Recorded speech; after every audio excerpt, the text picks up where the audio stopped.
Oh, man.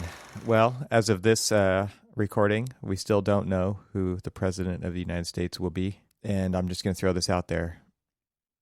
Jimmy Carter 2024. He's probably still kicking.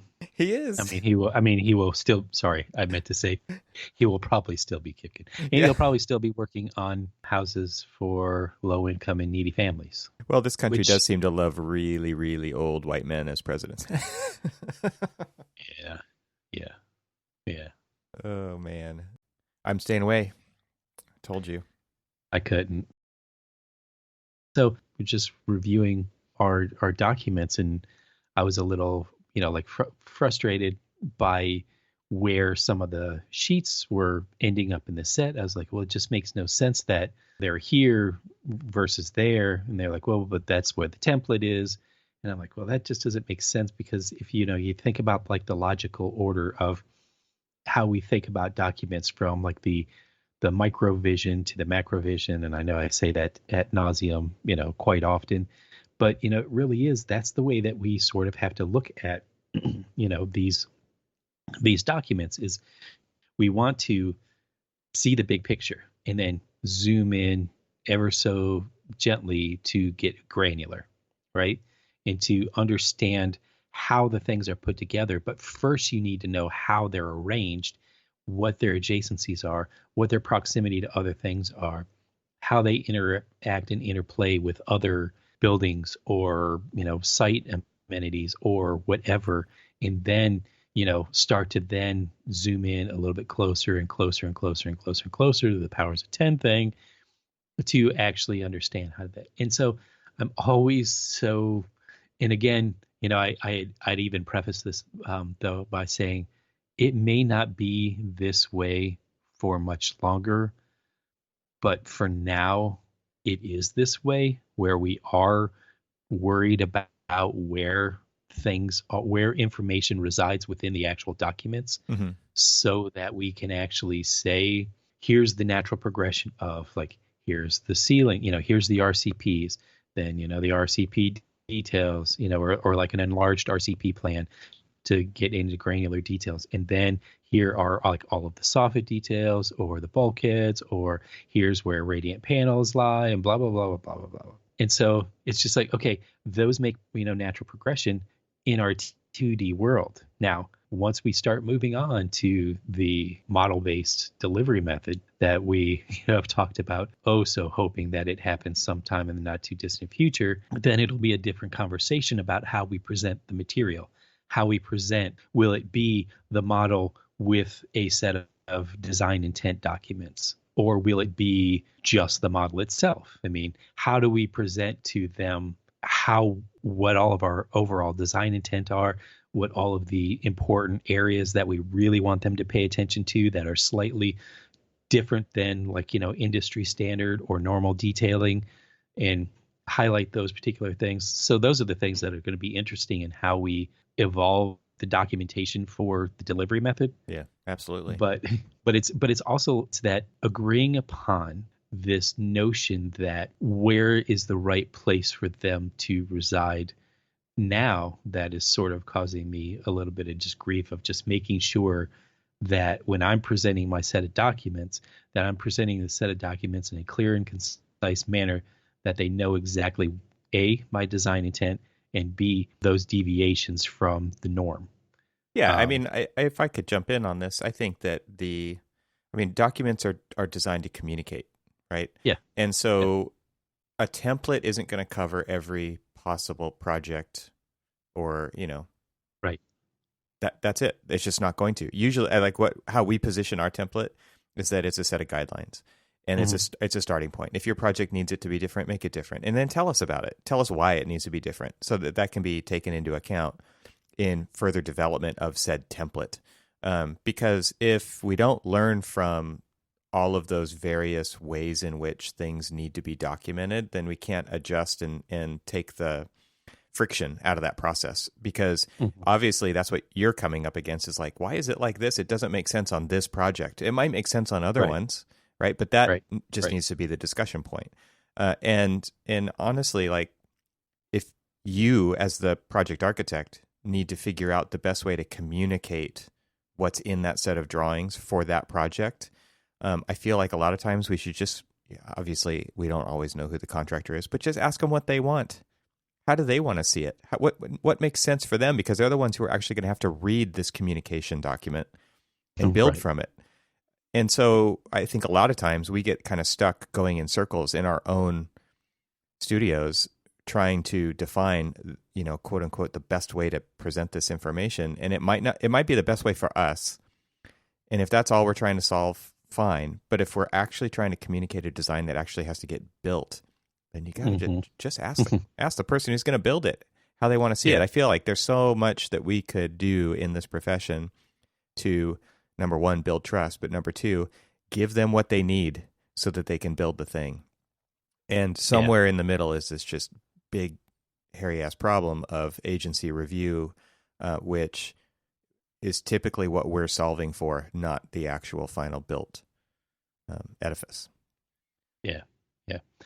Yeah, and the thing about it that raised a good point is, not only are you designing these documents for the contractor themselves, which I look at it this way, that, you really just listen to them. You let them talk about, hey, how are you presenting these documents to your trades? You've got all of these sub trades. We tell you, I don't know, countless hundreds of times, give the roofing guy all of the documents.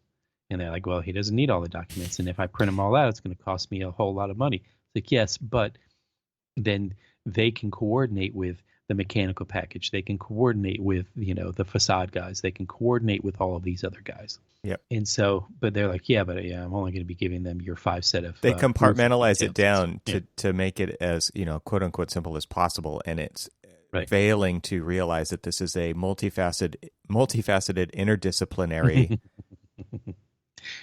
profession.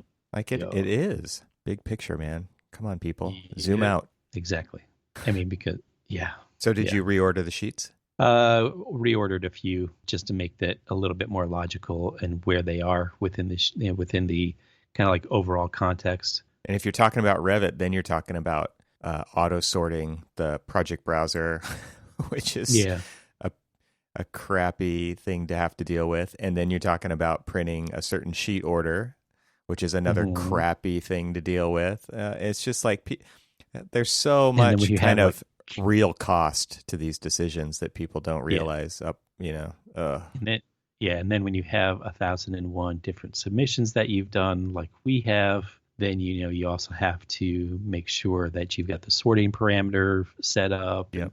That not only do you have your sorting parameter set up and all of the sheets that are supposed to be in there checked, but make sure that all of your consultants have that as well, which is currently what we're struggling with because it's a hard problem to solve. I mean, it is. Wow. But I think you still need to have the flexibility to modify it based on your project and then learn from that and somehow get that back into the system as a potential way forward. It doesn't have to be the way forward. It does. It's so interesting because it brings me back to this. I think about this experience that I had where our studio worked directly with a contractor who we were working with on several projects to say like, hey, okay, we're basically redefining some of our standards. We want to know what you want to see. Okay, so when it comes to, let's just pick one, dimensioning wall framing, right? What do you want to see as the contractor? What makes the most sense to you? And they're like, well, is it wood or is it metal? Right. And so, okay, this one, because it's higher ed, we're going to say it's going to be metal studs, right? It's not going to be wood because you would approach these two things differently in your documentation of them, right? On a wood stud, you would probably dimension to the edge of stud because you can't see through it, right?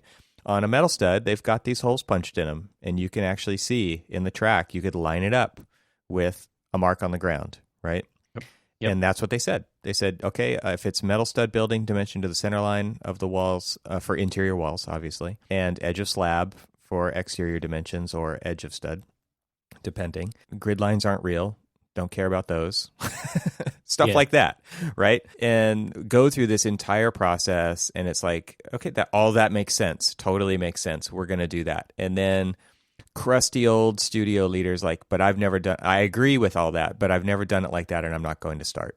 Yeah. Therefore, everybody in the studio must do it my way. And it's like, but then what? Why did we even have this conversation? And why?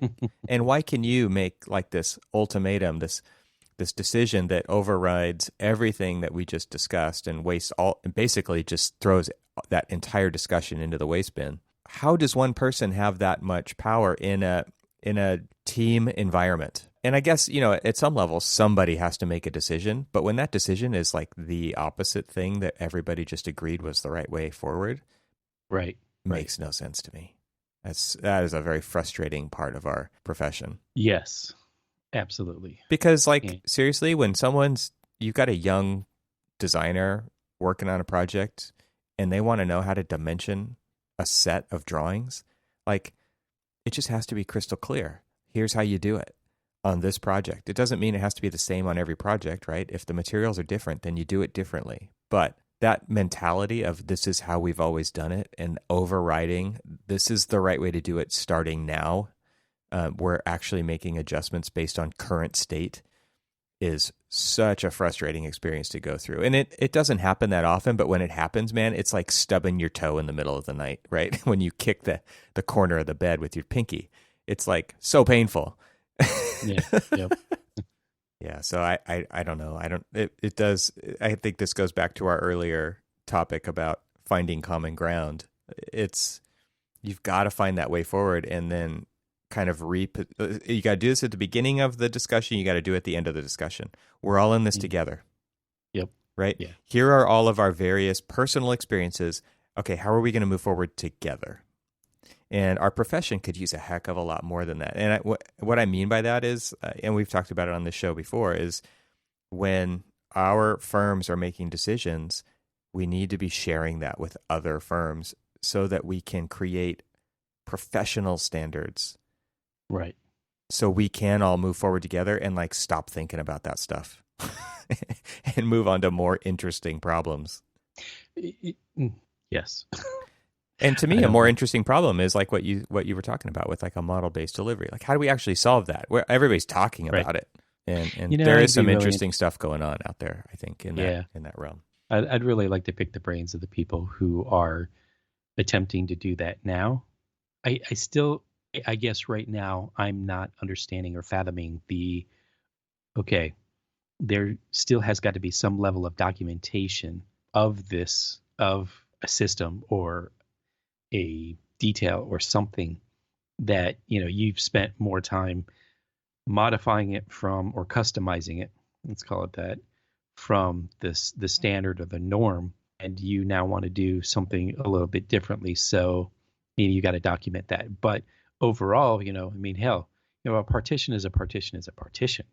Shit, you just tell me where the partition is. You tell me what type of partition, and you tell me what type of what are the parameters? What are the what are the code or UL or ASTM things that we need to follow for this particular partition? Mm-hmm. Is there an STC rating or something like that? We're not going to, we as architects aren't going to reinvent the wheel for if I need a STC 60 wall that is also 2 hours, that also has a window in it and a door and all those other things.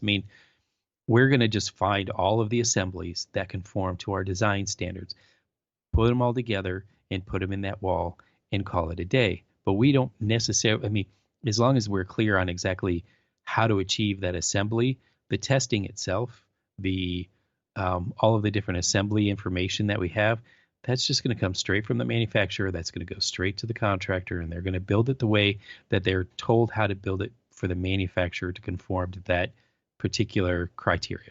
Yeah.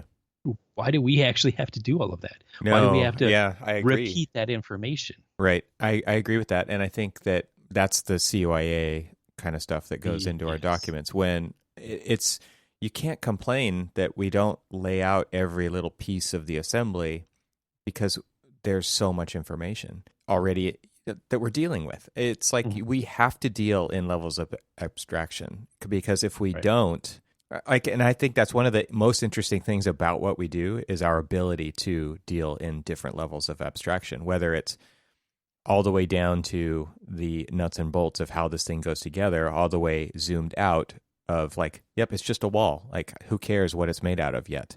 That to me is, I think, one of the most interesting things about being an architect. And even, it zooms out way further than that and talk about like, what are you trying to achieve with this project? What are your hopes and desires?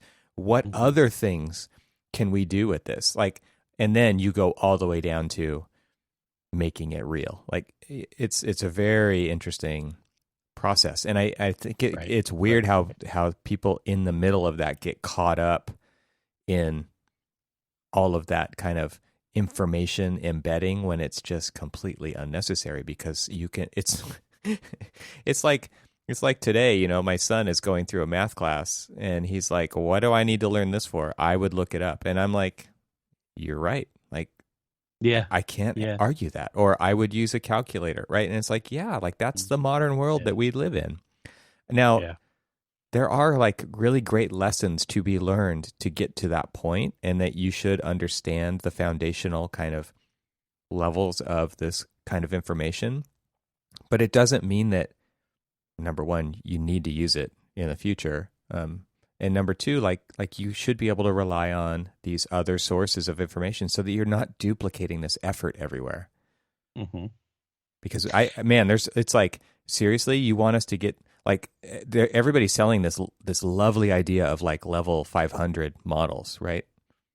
And it's like, holy crap, there's so much that you have to think about to get to that. And then, was it even worth it? Should definitely be a question on the table every single time. Is it even worth it? Because there's a lot of customers and clients out there and owners asking for this stuff because they heard it somewhere, honestly. And then everybody goes through the extreme pain and trouble of actually doing that. And then it just sits in a folder on a computer somewhere and no one ever opens it up, right? But they asked for it, so you got to deliver it because we agreed. Yeah. It makes no sense. So I will say this, that the response I usually give my kids about the whole math thing, because I'm in your camp, I'm in their camp. And it's like, yes, I will be using a calculator for this. I will be looking it up. I'm going to reference books and websites and product information all the time. So I don't need to remember every single thing. And you can't. But and you can't. And specifically about math and some of the rationales that I have to give the soon to be 13-year-old is that I have to. It's about thinking about the process. It's thinking through the process and making sure that you're detail oriented on all of the different things that get you to that solution that, you could probably throw into a calculator. But it's teaching you how to look through the process and make sure that you've checked everything off, because you may not be a mathematician, you may not be a physicist or something like that. But that kind of like critical thinking through the path to get from point A to point B is really what it's all about. It's really trying to understand those things. I agree. And I think these two things really don't equate, right?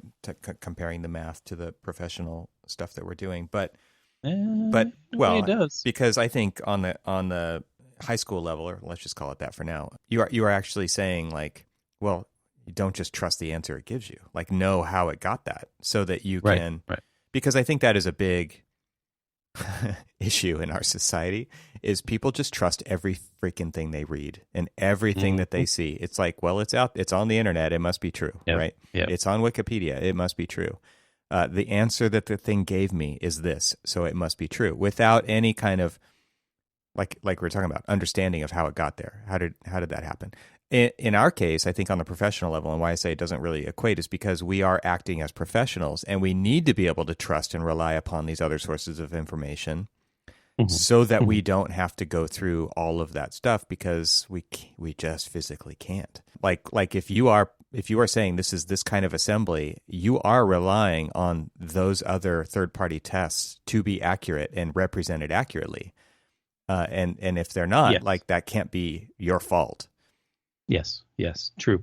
However, and this is my only however of this, is that if, say, what is this assembly right here supposed to be? Well, that's a 2-hour assembly. and it would be this. That's what, UL says it needs to be, and this is what the assembly should look like. So yes, we're relying on that. I want them to understand why it has to be a 2-hour assembly. What are all of the different factors that says that this partition right here needs to be more than just a standard wall? And what are all of the factors in that? And so that's the thread that I want them to pull to find out the more information about why it is that it is. Because I don't need for them to understand the assembly of the wall. I need them to understand why that wall needs to be what it is. Mm-hmm. And if they're like saying, I'm going to do an assembly for a mechanical room. Okay.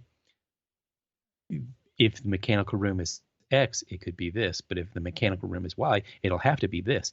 And then if it has to be that, it then needs this. And then it needs this kind of hardware. And then it just like, and so I want them to start thinking about the critical aspects of like the ramifications of like all the little details. And so that's why.